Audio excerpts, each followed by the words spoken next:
ओम नमः शिवाय। नमस्कार दोस्तों, स्वागत है आप सभी का हमारे चैनल भक्ति ज्ञान में। दोस्तों, आज मैं आपको शिव महापुराण की कथा का श्रवण करा रहा हूँ। आप सभी भक्तजन इस कथा को श्रद्धा पूर्वक मन लगाकर सुने। भगवान शिव जी आप सभी की मनोकामना पूर्ण करेंगे और आप सभी के कष्टों को हर लेंगे। ब्रह्मा जी ने कहा, हे नारद, देवताओं ने जब जलंधर को आते हुए देखा तो उन सब ने घबराकर विष्णु जी का स्मरण किया। वे सब हाथ जोड़ नतमस्तक हो स्तुति करते हुए जय विष्णु कहने लगे तथा इस प्रकार बोले, हे विष्णु जी, आप प्रकट होकर दैत्यों का नाश करें। हमारे सन्मुख जलंधर चला आ रहा है, इसलिए आप जो उचित समझे वही करें। आपने देवताओं को दुखी देखकर मत्स्य अवतार लिया था तथा मुनियों के समस्त दुखों को दूर कर प्रलय में विराजमान हुए थे। फिर आपने देवताओं के लिए कूर्मा अवतार लेकर पर्वत को अपनी पीठ पर उठाकर रखा। जब हिरणाक्ष बहुत बलवान होकर देवताओं को कष्ट पहुंचाने लगा, उस समय भी आपने 12 अवतार लेकर उसको नष्ट कर दिया था। जब उसके भाई हिरण्यकशिपु ने प्रहलाद के साथ अन्याय किया, तब आपने नरसिंह का अवतार धारण करके उसका हृदय विदीर्ण किया था। आपने केवल देवताओं के कार्य को पूर्ण करने के लिए ही वामन अवतार लेकर बलि के साथ छल किया था तथा संपूर्ण पृथ्वी उससे निकालकर हम सबको दे दी थी। आप शिव जी की भक्ति में स्थित होकर समस्त संसार का उपकार करते रहे हैं।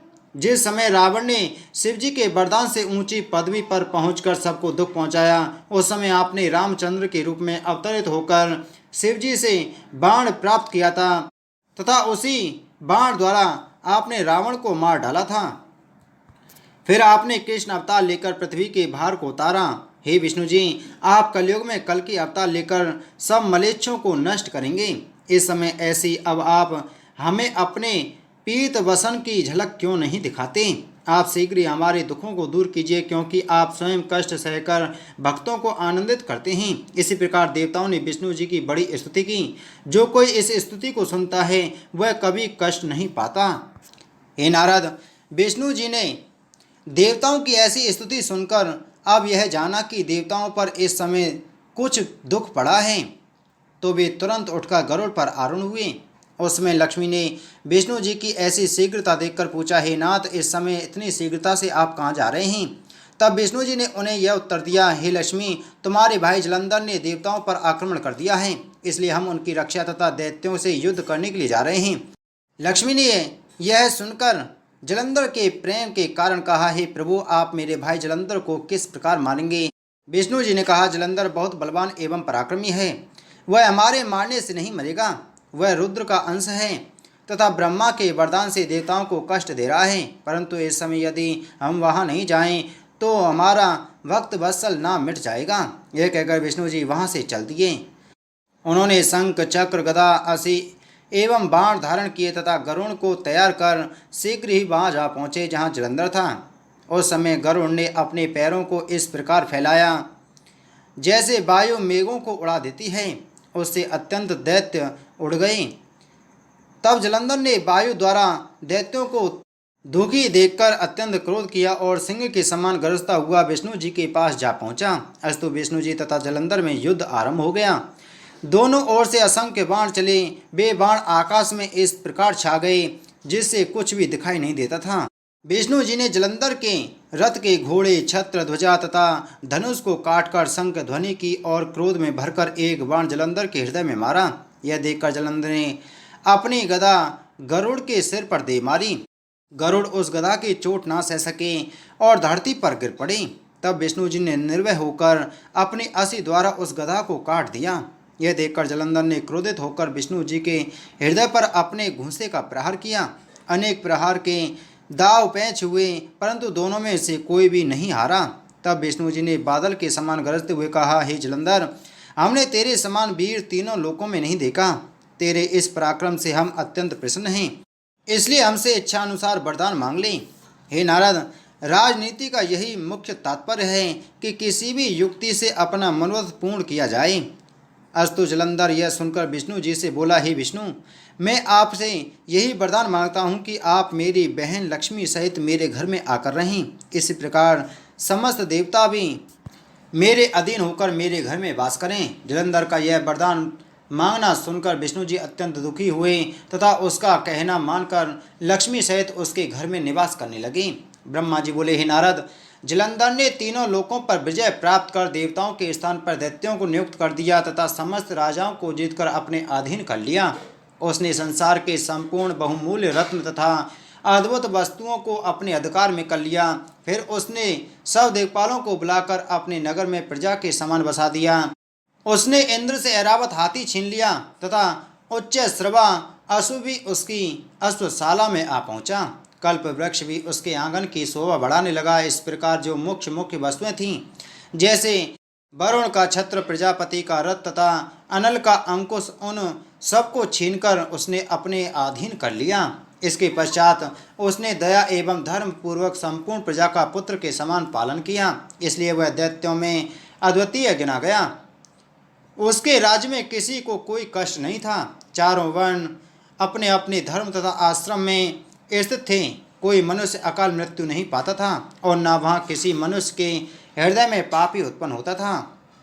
स्त्रियां पतिव्रत धर्म का पूरी तरह से पालन करती थीं। ब्राह्मण धर्म कथाएं कहते थे, कोई भी दरिद्र न था। हे नारद, उस समय जलंधर के राज्य में देवताओं के अतिरिक्त कोई किसी के मन में ना तो किसी प्रकार का भय था और ना कोई कष्ट ही। अस्तु एक दिन सब देवता एकत्रित होकर शिव जी का स्मरण एवं ध्यान कर स्तुति करने लगे। देवताओं ने कहा, हे शिव जी, आपकी ही कृपा होनी चाहिए। हमको विष्णु जी का बड़ा भरोसा था, परंतु उन्होंने अपनी पत्नी लक्ष्मी सहित जलंधर के घर में निवास कर लिया है। जब तक हमारा काम विष्णु जी से निकलता था तब तक हम आपको किसी प्रकार का कष्ट नहीं देते थे। तब देवताओं की प्रार्थना सुनकर शिव जी ने आकाशवाणी द्वारा कहा, हे देवताओं, तुम कुछ चिंता मत करो, हम तुम्हारी मनोकांक्षा अवश्य पूर्ण करेंगे। देवताओं ने उस आकाशवाणी को सुनकर बड़ा आनंद प्राप्त किया। हे नारद, उस समय तुमने जलंधर के राज्य में जाकर विष्णु जी आदि को देखा। जलंधर ने तुम्हारी भली प्रकार अगवानी की तथा पूर्ण रूप से पूजा की। कुशल क्षेम के पश्चात उसने तुम्हारे आगमन का कारण पूछा तथा यह कहा कि आपने संसार में जो कुछ आशाजनक चरित्र देखा हो उसका वर्णन कीजिए। तब तुमने जलंधर को यह उत्तर दिया, हे जलंधर, एक दिन हम कैलाश में गए जो सृष्टि भर में सबसे श्रेष्ठ है। शिव जी की स्तुति एवं प्रणाम करने के पश्चात में वहाँ की सामग्री को देखकर आश्चर्य में पड़ गया तथा विचारने लगा कि इतनी असंख्य सामग्री किसी के यहाँ ना होगी, इसलिए अब मैं तुम्हारी सामग्री देखने को आया हूँ। जलंधर ने तुम्हारी यह इच्छा जानकर अपनी संपूर्ण सामग्री दिखाते हुए पूछा, हे नारद, सत्य कहना कि दोनों स्थानों में कहाँ अधिक सामग्री है। तब तुमने उसे यह उत्तर दिया, हे जलंधर, वास्तव में तुम्हारे घर में बहुत सामग्री है, परंतु एक द्वारा रत्न की कमी है। शिव जी के घर में ऐसी स्त्री है जिसके समान संसार में कोई अन्य स्त्री नहीं है। उसकी सुंदरता पर ब्रह्मा तक मोहित हो गए थे। वह इतनी सुंदर है कि उसने कामदेव के शत्रु शिव जी को भी अपने वश में कर लिया है। ब्रह्मा ने बहुत प्रयत्न किया कि वे शिवरानी के समान दूसरी स्त्री बनावें, परंतु उन्हें सफलता नहीं मिल सकी। इतनी कथा कहकर ब्रह्मा जी बोले, हे नारद, तुम जलंधर से इतना कहकर वहाँ से चले गए। तुम्हारे जाने के पश्चात जलंधर काम ज्वर में पीड़ित होकर रोगियों के समान दुख सागर में डूब गया तथा काम बस हो शिवजी को अन्य देवताओं के समान समझ राहु को उनके पास भेज दिया। हे नारद, उन्होंने जलंधर की ऐसी भावना देखकर उसके ज्ञान को खींच लिया था। अस्तु अपने स्वामी जलंधर की आज्ञा अनुसार राहु शिव जी के पास चल दिया। वह 6 ड्योढ़ी को पार कर गया, परंतु जब 7वें द्वार पर पहुंचा जहां गणों के राजा नंदी द्वारपाल बनकर बैठे हुए थे, तब नंदी ने उसको रोक दिया। तदुपरांत वे शिवजी की आज्ञा लेकर उसे अपने साथ ही शिवजी के पास ले गए। उस समय शिवजी ने बहों का संकेत करते हुए राहु से पूछा, कहो तुम क्या चाहते हो। राहु ने उत्तर दिया, हे शिवजी, जलंधर जो सबसे श्रेष्ठ है तथा जिसके अधीन देवता एवं विष्णु जी भी हैं, उसने यह कहा है कि तुम तो तपस्वी योगी दिगंबर और मरघटों में पड़े रहने वाले हो। तुम्हें भोग विलास से कोई प्रयोजन नहीं है। अस्तु तुमको ऐसी कोमलांगी स्त्री से क्या प्रयोजन है। ऐसी सुंदर स्त्री तो हमको चाहिए, इसलिए तुमको उचित है कि उस परम सुंदरी स्त्री को हमें दे दो। राव के ऐसे वचन सुनकर शिवजी अत्यंत क्रोधित हुए। तब तुरंत ही उनकी बहुओं में से एक मनुष्य उत्पन्न होकर आगे आ खड़ा हुआ। उसका शरीर अत्यंत भयानक तथा वज्र के समान दृढ़ था। उसका सिंह का सा स्वरूप, तीक्ष्ण जिह्वा, जलती हुई अग्नि के समान नेत्र, सब बाल खड़े हुए तथा इसी प्रकार अत्यंत भयानक डील डौल था। वह विष्णु जी के चौथे अवतार नृसिंह के समान जान पड़ता था। अस्तु वह शिव जी की इच्छा जानकर राहु को खाने के लिए आगे बढ़ा। यह देखकर राहु भयभीत हो वहां से भाग चला, परंतु शिव जी के उस गण ने उसे न जाने दिया और वहीं पकड़ लिया। यह देखकर राहु अत्यंत कंपित होकर शिव जी से बोला, हे शिव जी, आप मुझे ब्राह्मण जानकर इससे मेरी रक्षा कीजिए, यह मुझको खाए ही डालता है। शिव जी ने राहु के ऐसे नियम पूर्ण वचन सुनकर उस गण से उसे छिड़वा दिया।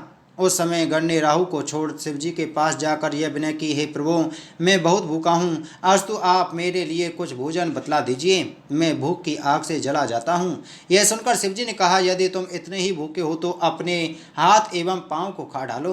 गण ने शिव जी की आज्ञा अनुसार यही कार्य किया। उसने अपने सिर के अतिरिक्त सब अंग खा डाले। हे नारद, यह दशा देखकर शिव जी आश्चर्यचकित हुए। तब उन्होंने अत्यंत प्रसन्न होकर गण से कहा, हम तुम्हारे आज्ञा पालन से प्रसन्न होकर तुम्हारा नाम कीर्ति मुख रखते हैं।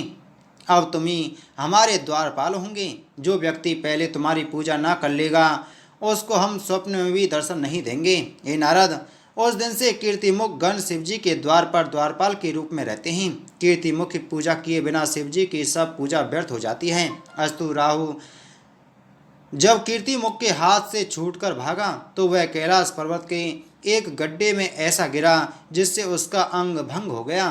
तदुपरांत राहु ने जलंधर के समीप पहुंचकर सब हाल कह सुनाया। ब्रह्मा जी ने कहा, हे नारद, दूध के यह वचन सुनकर जलंधर अत्यंत क्रोधित हुआ तथा उसने सब दैत्यों को आज्ञा दी कि सब एकत्र होकर इसी समय शिवजी से कैलाश पर्वत पर आक्रमण करें। यह सुनकर समस्त सरदार एवं सेनाध्यक्ष अपने अपने शस्त्र लिए चतुरंगनी सेना के साथ चल दिए।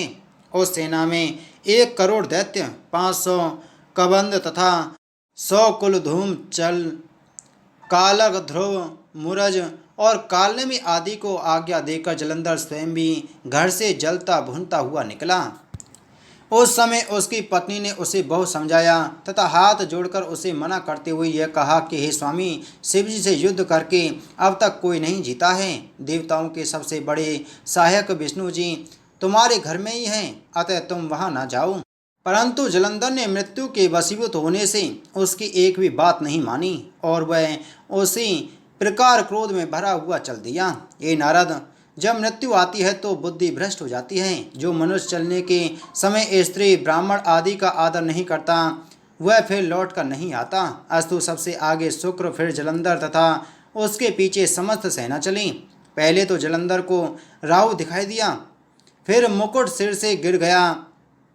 सुम निसुम दोनों को सेनापति नियुक्त किया गया तथा कालनेमी भी जलंधर की आज्ञा पाकर सेना सहित चला। इसी प्रकार और भी अनेक दैत्यवंशी राजा कैलाश पर्वत पर चले।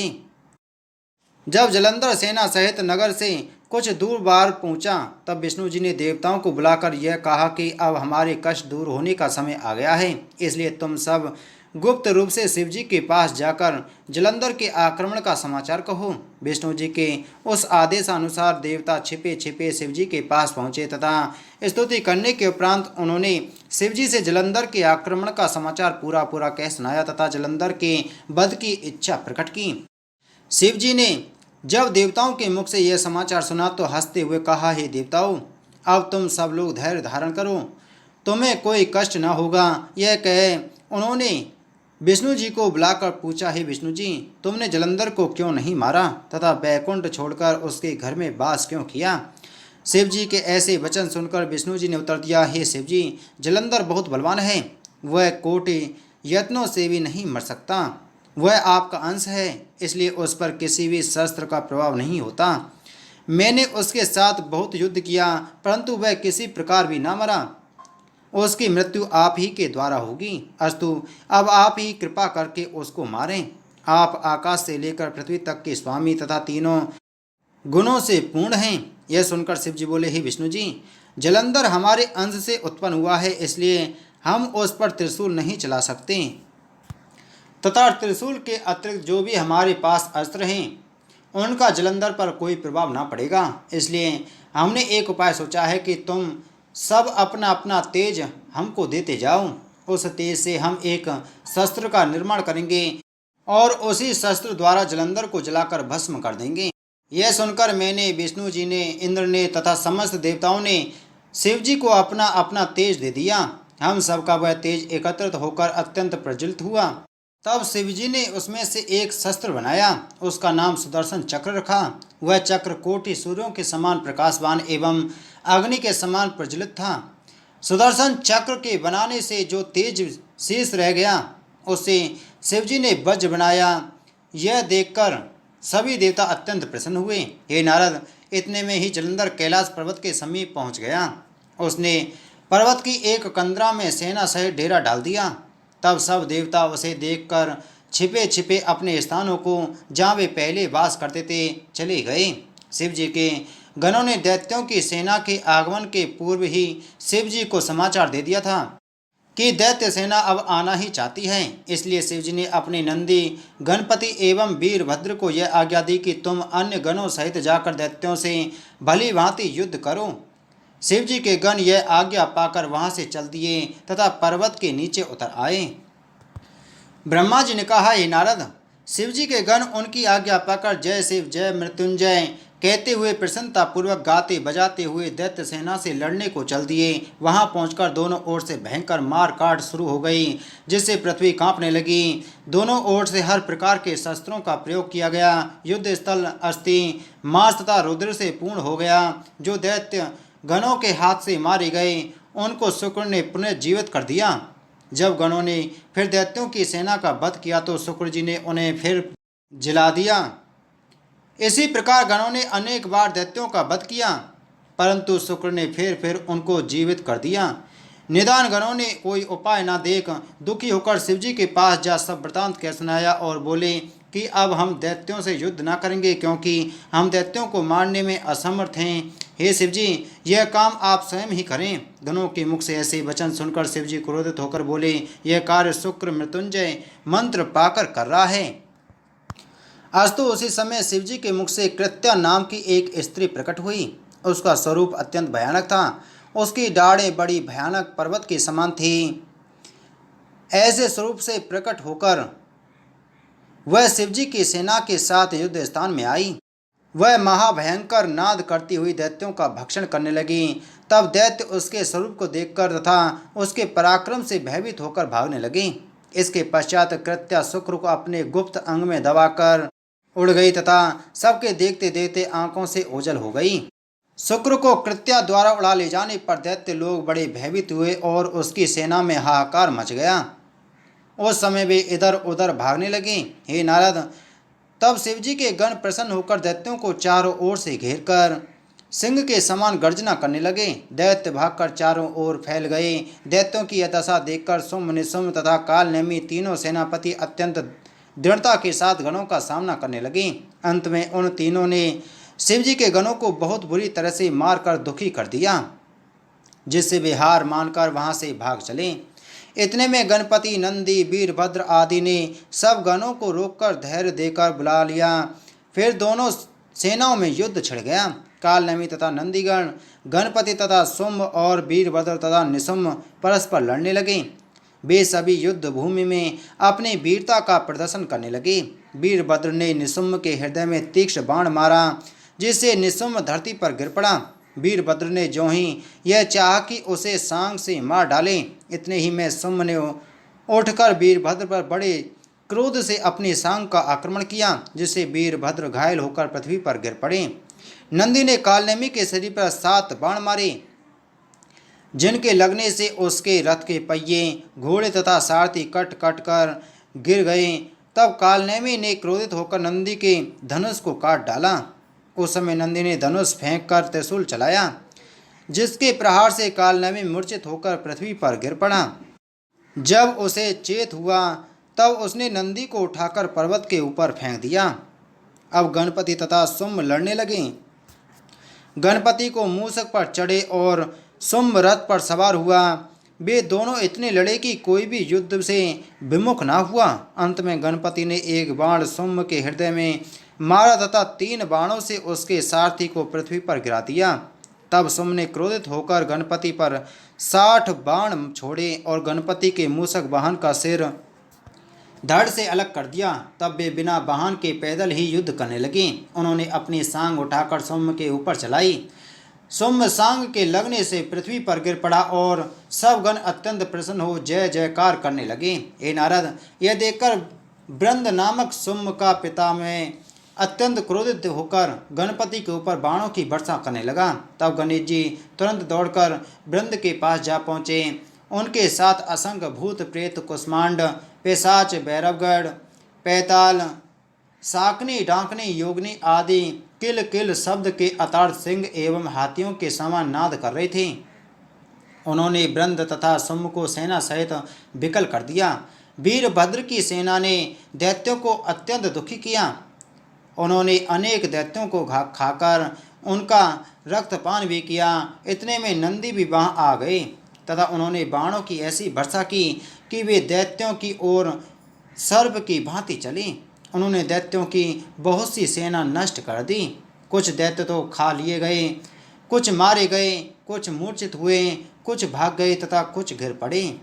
ब्रह्मा जी बोले, हे नारद, जलंधर अपनी सेना की ऐसी दुर्दशा देख क्रोध में भरकर रथ पर आरूढ़ हो कटक सहित गणों की ओर चल दिया।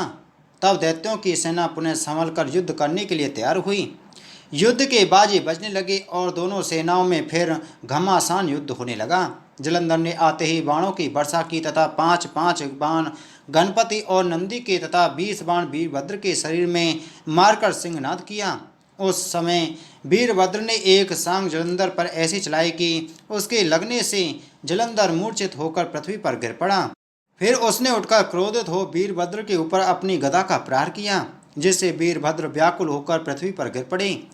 गणपति ने क्रोधित होकर अपनी सांग द्वारा जलंधर की गदा को काट डाला तथा 3 बाण जलंधर के हृदय में मारे।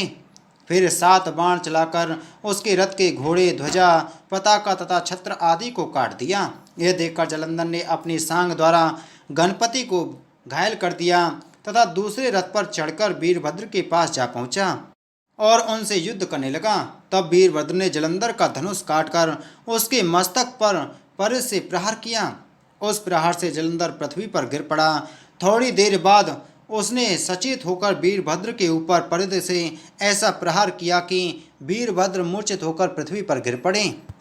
वीरभद्र की ऐसी दशा देखकर सब गण वहां से भागकर शिवजी के पास जा पहुंचे तथा उन्हें सब वृतांत सुनाकर बोले, हे शिवजी, दैत्यों ने अपनी भीषण मार काट से हम सबको व्याकुल कर दिया है। शिवजी गणों द्वारा यह समाचार सुनकर अपने बैल पर चढ़े तथा युद्ध क्षेत्र में पहुंचकर त्रिशूल लेकर दैत्यों की सेना पर आक्रमण करने लगे। उस समय शिवजी ने अपना डमरू बजा दिया। जब गणों ने शिवजी को आते देखा तब वे सब अत्यंत प्रसन्न हुए तथा पुनः लौटकर युद्ध करने के लिए प्रस्तुत हो गए। हे नारद, उन गणों ने दैत्यों के साथ घोर युद्ध किया। शिवजी ने ऐसा भयंकर रूप धारण कर लिया कि जिसको देखकर दैत्यों की सेना में हाहाकार मच गया और वह मैदान छोड़कर भागने लगी। दैत्याधिपति जलंधर ने अपनी सेना की यह दुर्दशा देखकर शिवजी पर अनेक बाण छोड़े। सुम निसुम कालनेमी हैमुख असलोमा बलाहक प्रचंड आदि सब दानव एक साथ शिवजी पर आक्रमण करके बाण वर्षा करने लगे, परंतु शिवजी ने उन बाणों के जाल को पलवर में काट डाला तथा अपने बाणों से आकाश को भर दिया। इसके पश्चात शिवजी ने परशु द्वारा असलोमा का सिर काट डाला। फिर बलाहक का वध करके घर भर को पांव से बांध दिया। हे नारद, तदुपरांत शिवजी ने अपना बैल दैत्यों की सेना में छोड़ दिया। उसने अपने सींगों से असंख्य दैत्यों को मार गिराया। जो दैत्य शेष रहे वे भयभीत होकर भाग गए। जिस प्रकार सिंह के प्रहार से हाथी विकल होकर भाग जाता है, वही दुर्दशा उस समय दैत्यों की हुई। यह देखकर जलंधर ने सुम निसुम तथा कालनेमी को संबोधित करते हुए कहा, देखो, जो संसार में उत्पन्न होते हैं उनकी मृत्यु अवश्य होती है। मृत्यु से बचने का कोई भी उपाय नहीं है। ऐसी मृत्यु किसे भली ना लगेगी जिससे दोनों लोकों में यश एवं कीर्ति बढ़े। लोक में 2 प्रकार की मृत्यु प्राप्त करने वाले सूर्यमंडल को भेद कर स्वर्ग को जाते हैं। उनमें एक योगी होता है तथा दूसरा योद्धा जो युद्ध में निर्भय होकर वीरतापूर्वक मारा जाता है। इसलिए अब तुम मृत्यु का भय त्याग कर भली भांति सामने डटकर युद्ध करो। यद्यपि जलंधर ने ऐसी बातें कहकर उन्हें बहुत समझाया, पर उनकी समझ में कुछ न आया। तब जलंधर ने उनको धिक्कारते हुए कहा, तुमने इस पृथ्वी पर जन्म लेकर व्यर्थ ही अपनी माता को कष्ट दिया। क्या तुमको युद्ध भूमि से इस प्रकार भागना उचित है? क्या तुम में से कोई भी मृत्यु के पंजे से बचा रहेगा? बोलो शिव महाप्राण की जय। बोलो शिव शंकर भगवान की जय।